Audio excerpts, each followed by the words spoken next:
Hey, what's up, AJT fam? I hope you guys had a great day. If you weren't in the live trading classroom this morning, I hope you did good.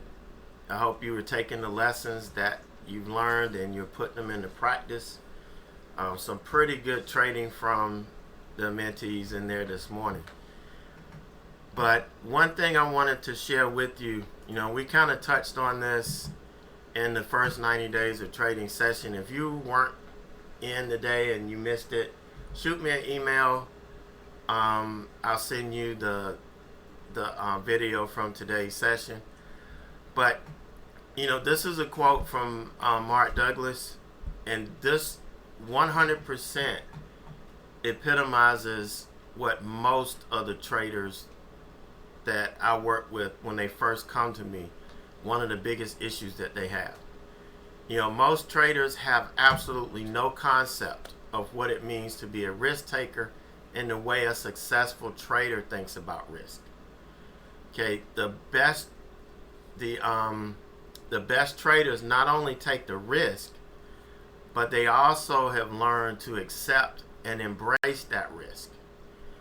And one of the issues is that everybody thinks that because they have this risk management scheme, they're able to manage their risk. I'm at 2 to 1, 3 to 1, 4 to 1, or whatever, that they have accepted risk. No, that does not mean you've accepted risk. That means you've come up with a way to try to keep yourself from losing. And that's what you're going to pretty much bring on. Not to lose too much. And you're not going to make much either. That's the issue. Now, yeah, you're going to have a trade here and there where you do pretty good. That's going to immediately go on your way. And you're going to say, okay, I risked 25 cents and I made $1.50. There's some trades I could say that on. But that's not it. That's not reality here. What you have to accept is whatever you're willing to risk to take that trade, whatever you're willing to spend for that opportunity to take that trade, that's your risk. It has nothing to do with the risk reward of the trade or anything like that. Okay, when we look at risk reward, we're looking at the profit potential of the trade versus how much room we have to give it on the chart to allow it to work. That's what we're talking about in risk reward. When we're talking about accepting risk, we're talking about establishing a dollar amount to the trade that we're going to make, whether it be $50, $100, $300. We establish that, and we establish a stop on that chart that makes sense. We don't want to put it, if we're long, we don't want to put it above the first support level, because 9 times out of 10 it's going to come back and test that. Okay, we need to put it outside of that. And we cover all of this in the class, all of this in the program.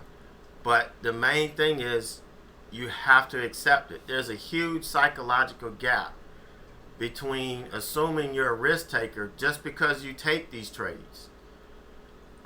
People say, when I get in a trade, I'm taking the risk. But have you accepted it? Is it bothering you? Do you make rash decisions if the trade starts to go against you? These are things that really, really can weigh on you, man. And you have to understand what's happening here. And that's what I get into, so that you're able to flourish and you're not worrying about this. Because when you fully accept the risk, it's going to have a profound effect on your trading and on your profitability. Okay, that's what it's all about. So if you guys don't really understand it yet, we're still working on it. We need to get in these sessions and work this stuff out. You need to get in the one-on-one session and work this out, so that you're not allowing the fact that you have a risk management system take the place of you accepting that risk, because they're two different things. They're two different things, and we've got to get that worked out before you can move forward.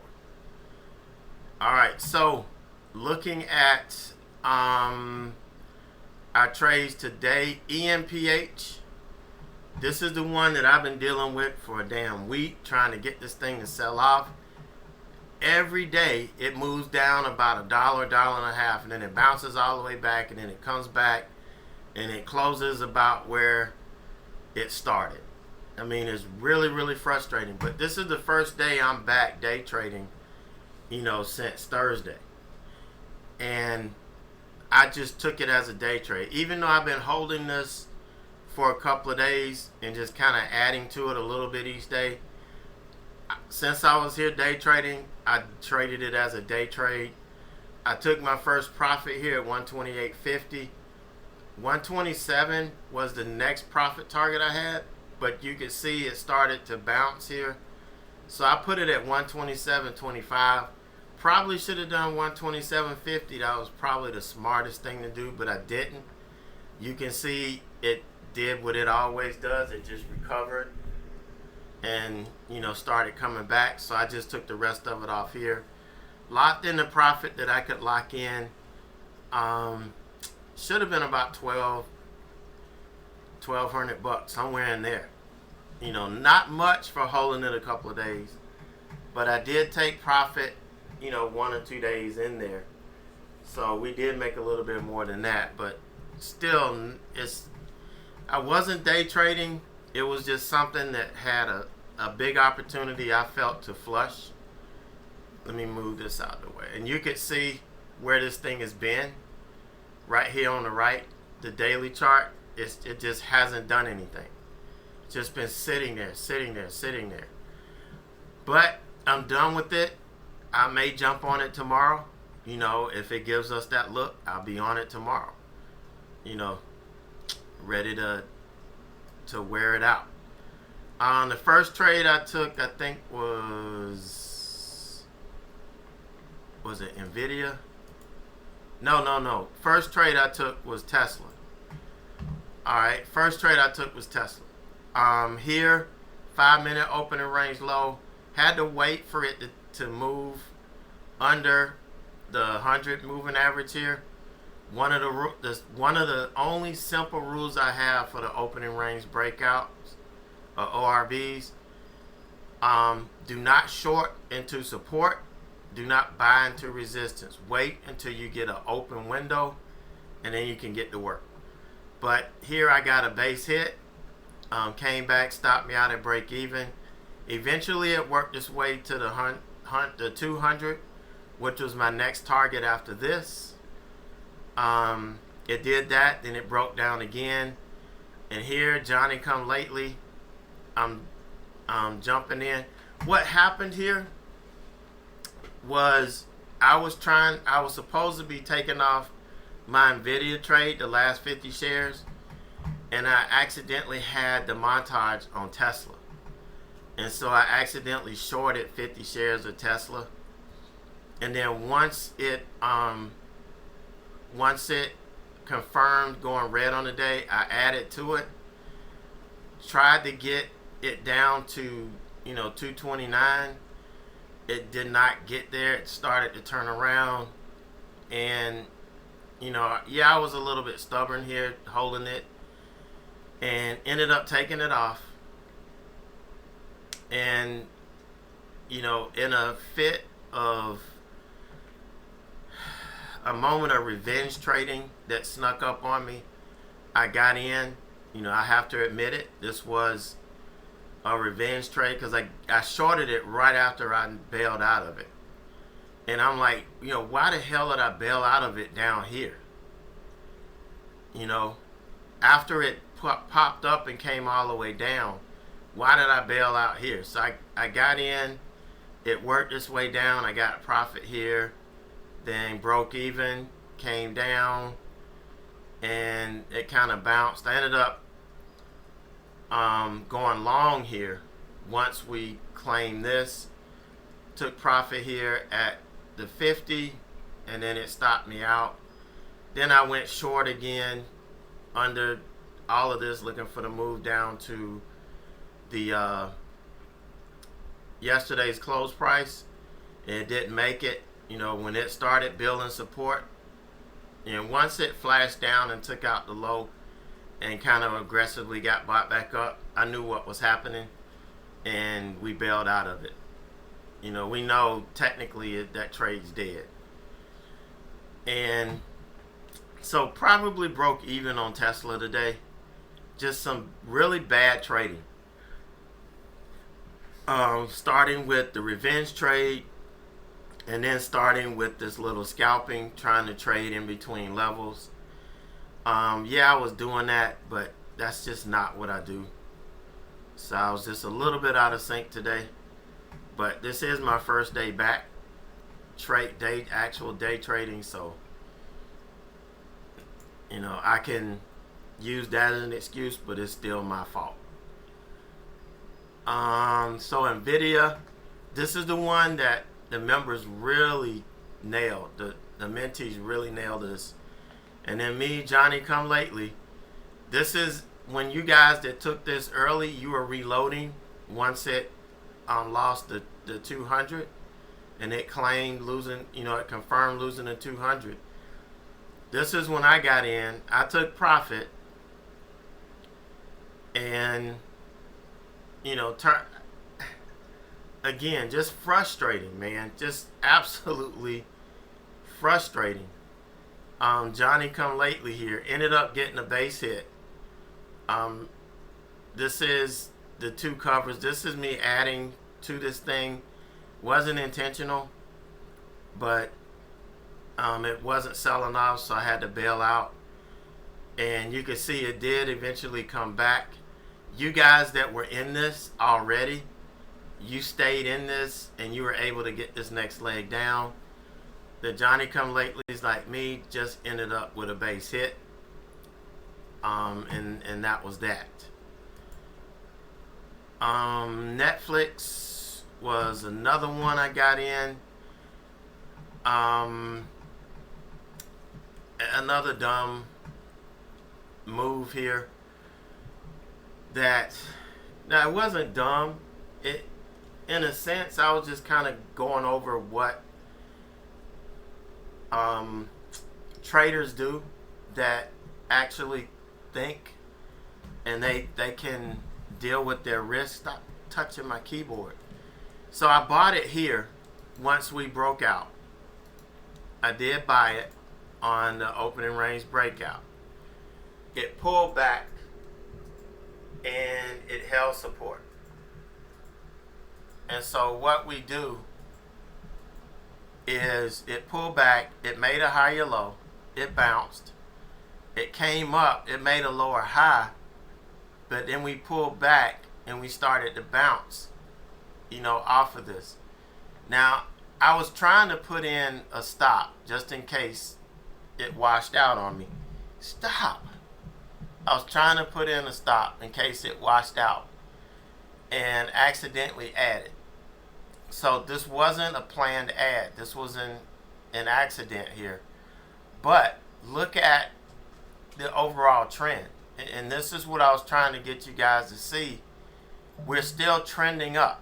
Okay, we did pull back, but we're still trending up. So as long as we're trending up, I'm still in the trade. Now, I would have added here because my whole thought the whole time was to add. I couldn't add here because this candle just blew through the whole zone. So, but I would have added here because there was enough room for me to get in and take profit here just in case this thing got slapped back. But what I did, I used this, I took profit here once we got over the 5-minute opening range high. Then I took profit up here once we hit the high, which was the high of this candle. And this was the linear regression channel up here that I took profit at. And I was looking for 417. there was a daily level at 417. So I was looking at it, but it kind of rejected here at the linear regression channel, which happens a lot. It pulled back. It held us. It held the high here. It bounced. Now I almost added back to this, but I didn't. We were kind of in the middle of lunch and we were getting ready to start the class, but I actually would have added if I wasn't getting ready to do the class here.